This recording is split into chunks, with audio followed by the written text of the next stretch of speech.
All right, everybody. So we got Ryan Smith, and Ryan, you've been just an inspiration to me in cultivating this peptide advantage course, and just in kind of leading the way in this new revolution of medicine. And so, really appreciate you and all you're doing. So, how did you get into peptide therapy, and what do you think? Some of the top peptides are right now. What are the hot ones? Yeah, absolutely. No, and likewise, I think that this space is absolutely exploding, and having people who are able to provide the information you provide is extremely helpful to help patients actually get some of this stuff. And so, my experience with peptides has been one that's relatively short, but in the realm of things, pretty long. I started in undergrad with protein and peptide biochemistry. So, how do you make these things in the lab for experimental research, and then even pharmaceuticals? And so, after I did some med school as well, but after I got done, I sort of ran into this whole world of integrative medicine, a world I didn't know exists while I was in medical school, and some of my past with this protein peptide creation just fit really, really well into the needs that were sort of presenting themselves in the integrative space. And so, we started providing a lot of these things to physicians. Really, at first it started with things like the growth hormone secretagogues, things which probably still reign as the most popular products,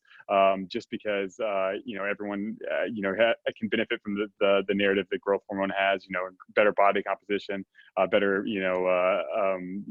aging type results. Better But sleep. now I would say, yeah, now some of the things that I would say we see, I'm most excited about are things you have in your course, right? Things like how to activate sirtuins, things like how to boost the immune system, and things like how to help with mental functioning, of course body comp, as cardiovascular disease and metabolic disease are still some of the biggest risk factors for disease. And so peptides hit all of those different things. And so there are definitely some that are more popular than the others, but I think that there's really every condition or every patient can probably benefit from some one peptide or another. Great. And as you look at peptides, you have some of your favorites for, let's just say, like performance. I mean, I've heard you talk about 5-amino-1-MQ. Yeah. It's probably the first time I heard you speak on stage. I was like, oh, I got to try that. So maybe you could tell us about that one or some of your other favorites for performance. Yeah, performance is definitely one that's a relative passion, right? Because it can help just about everybody be optimal. And as we talk about performance from a physical perspective, the 5-amino-1-MQ is definitely up there. I always talk about my personal experience, which was pretty incredible. I had some really good performance results. That one works by inhibiting that enzyme NNMT, which increases as we age. It takes away a lot of I would say the cofactors which help produce NAD. So, by blocking that enzyme, you can increase NAD levels, along with a bunch of other things, such as, activating senescent muscle stem cells to reactivate.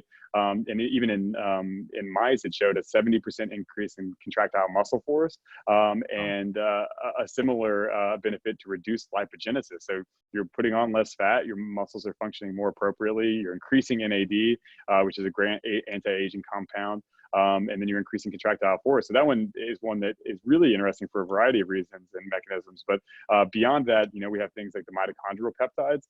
One of the newer mitochondrial peptides we have and are going to be having available even next week is a product called SS31.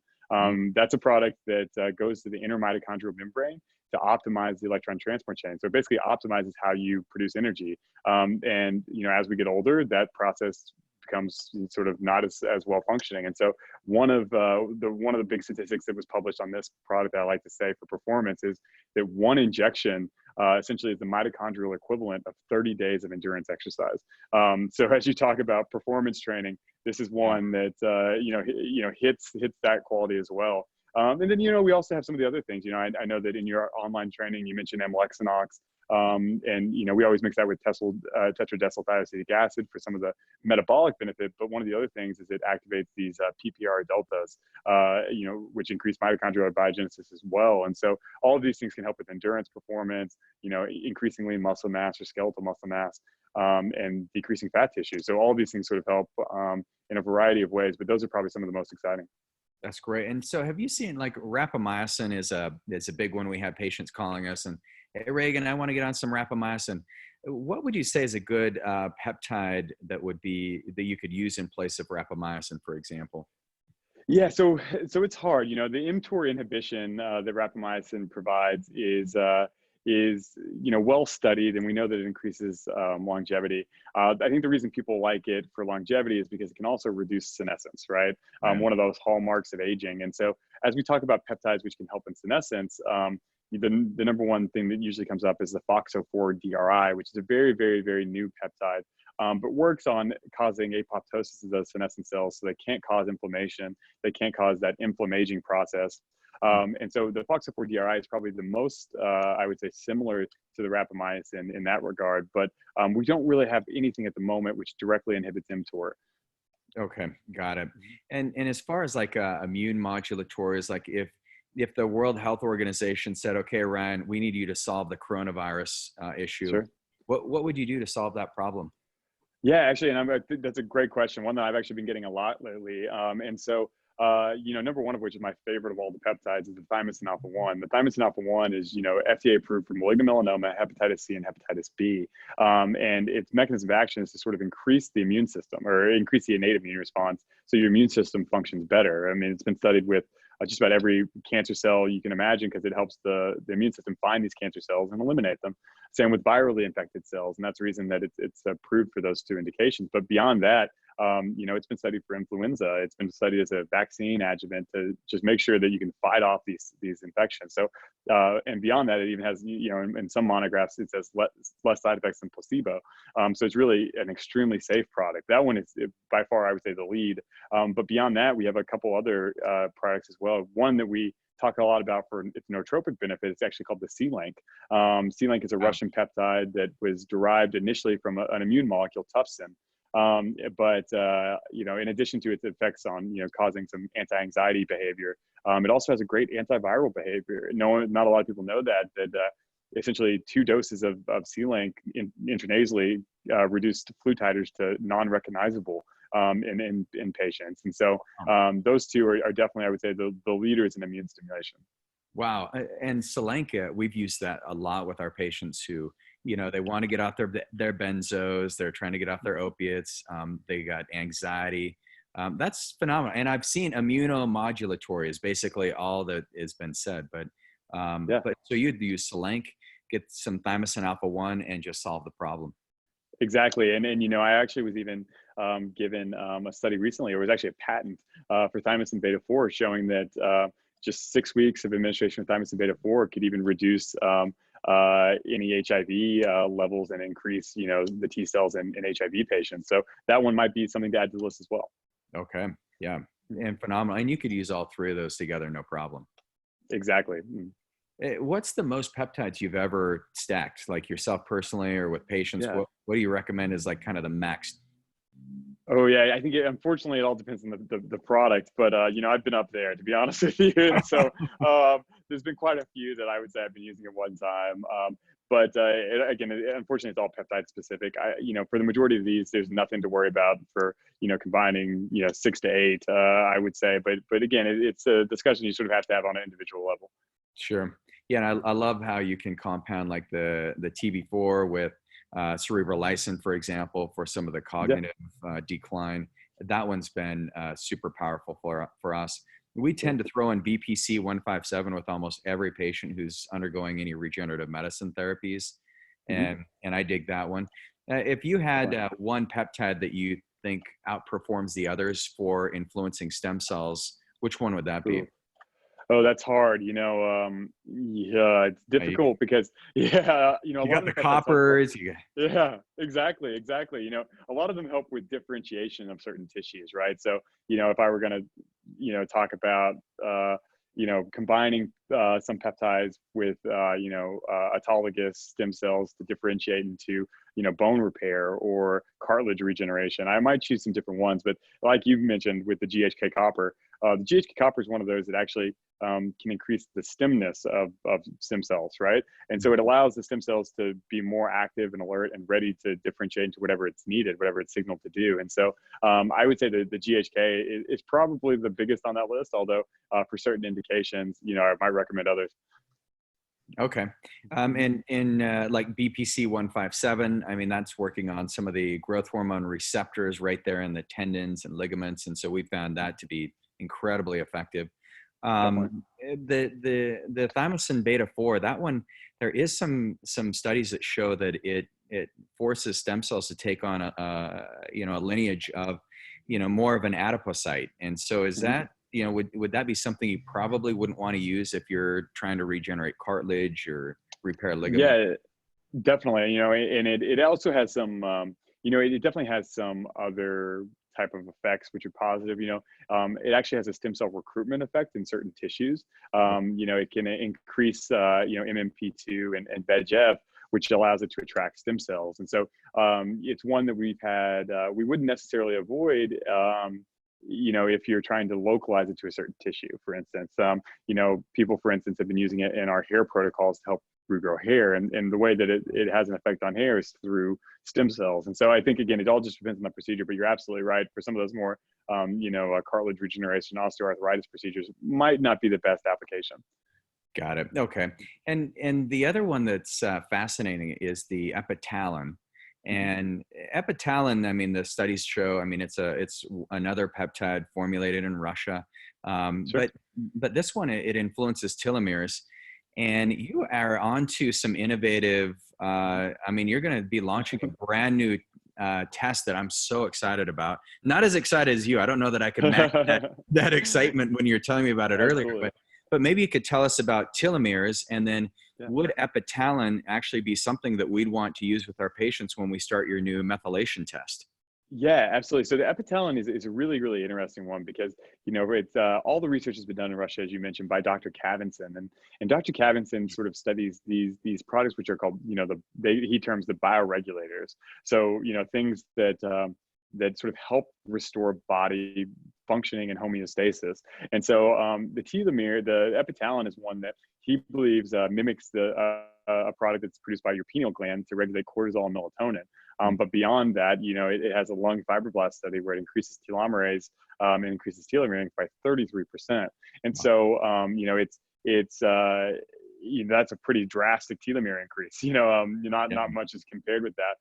I will say that, clinically, it's really hard to see the effects of telomerase increase. A lot of times you're sort of hoping that by increasing your telomeres, you're extending lifespan.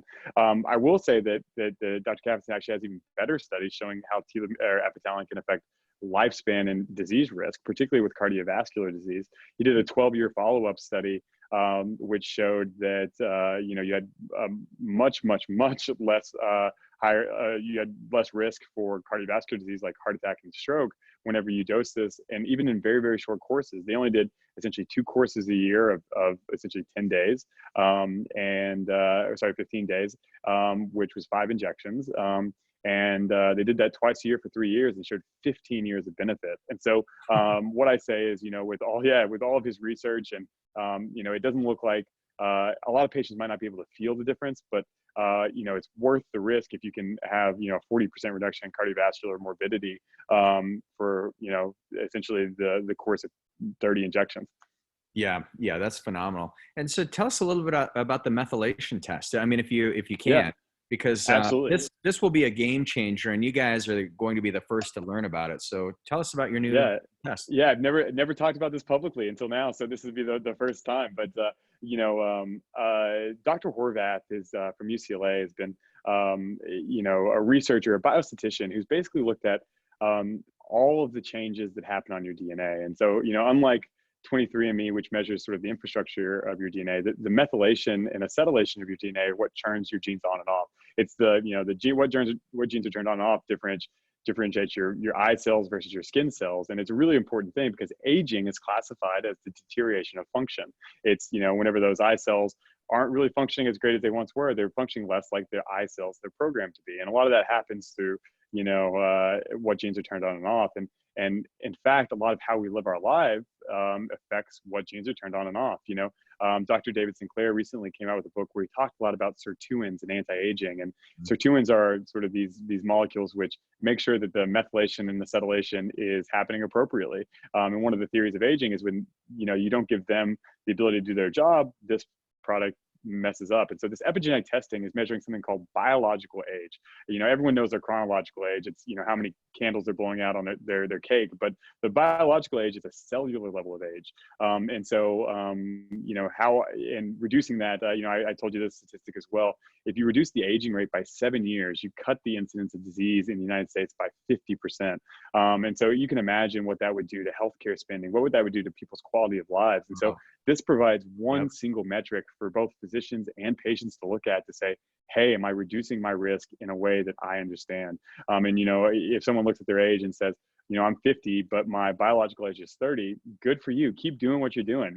Keep that lifestyle going. If they say, hey, I'm 50, but my age reads 54, that means, hey, maybe let's do some intervention. Let's change some lifestyle factors. And so many different things have been correlated to these changes, everything from Alzheimer's to risk of addiction to physical activity.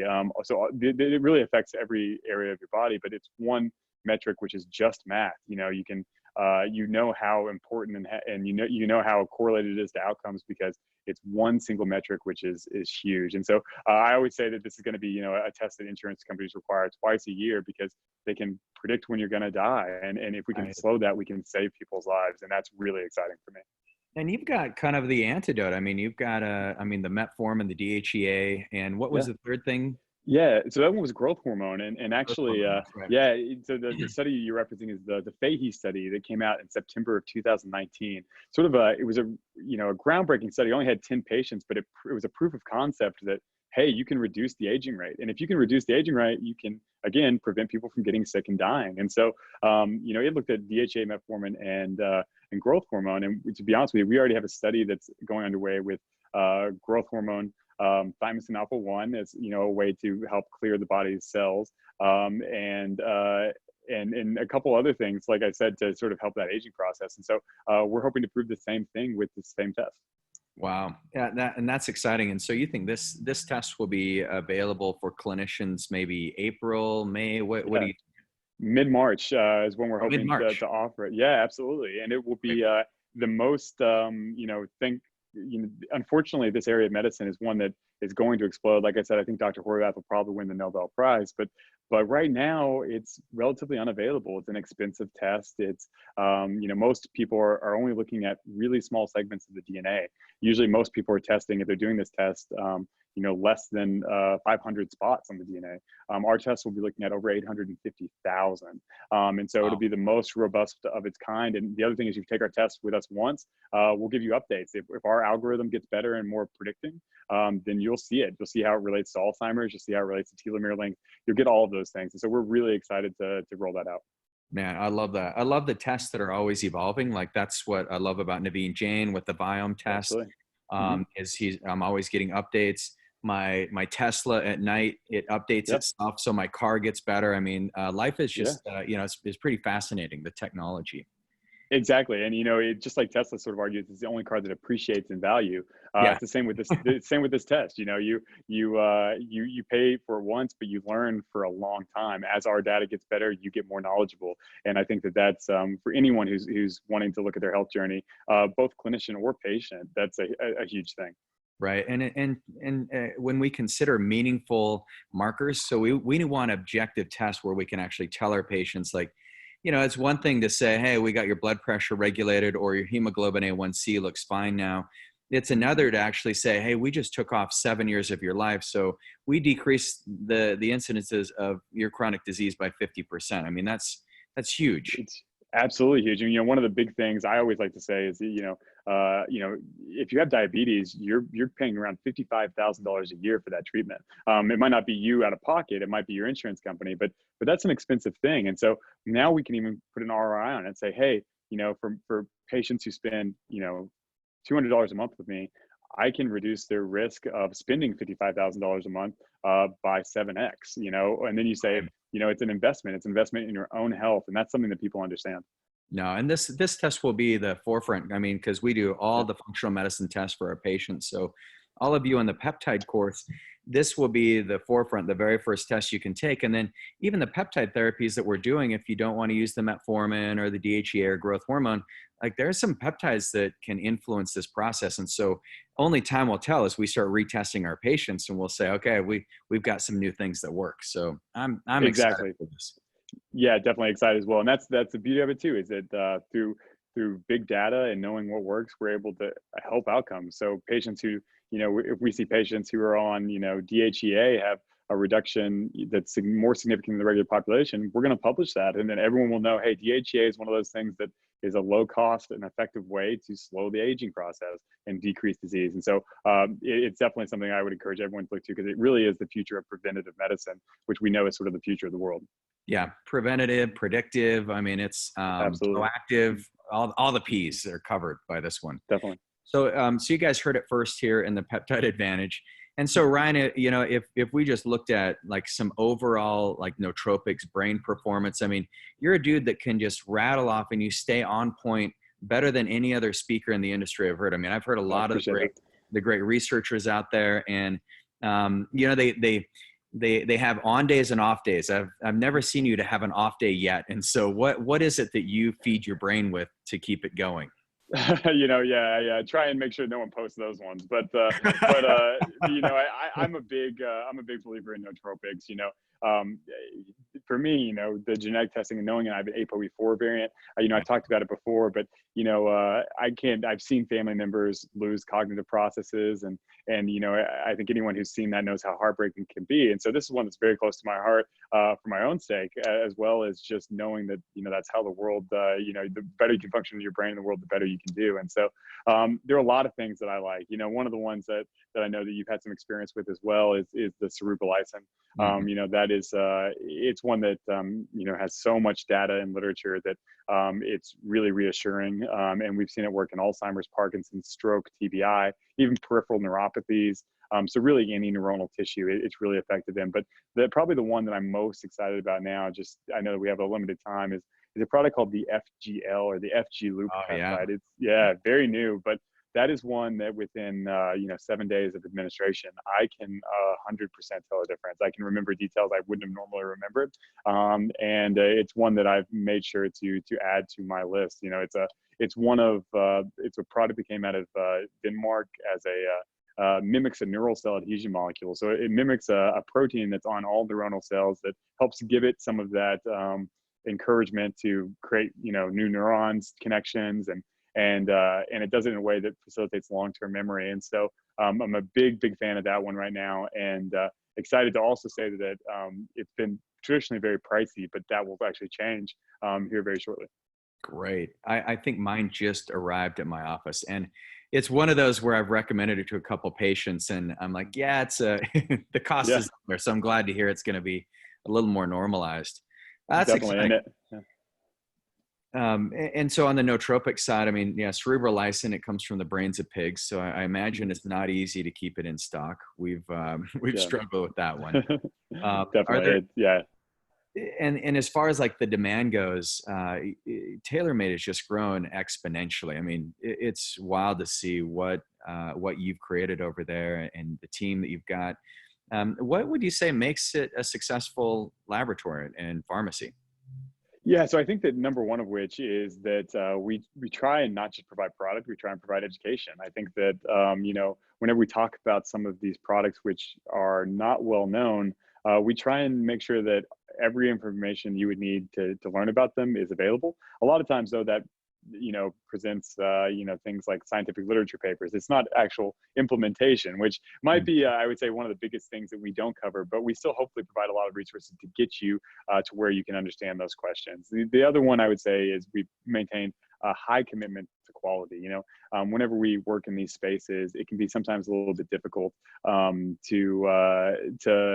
keep announce a product and have it be FDA regulated and be all T's crossed and all I's dotted. We've made a huge point to do that, so much so even doing a lot of research and development, from IRBs to even the creation you see behind me with our own in-house mass specs and HPLCs, things to measure potency and purity. We do that on every batch. Most pharmacies will do that just once to show that their method for compounding works, but we do it on every single batch. And so, we want to make sure that what we're providing is is safe, and that it is what it says it is in the concentration we said it is. We think that that's the absolute fundamental necessity of what we do. And if we can do that well, I think usually our patients see the results.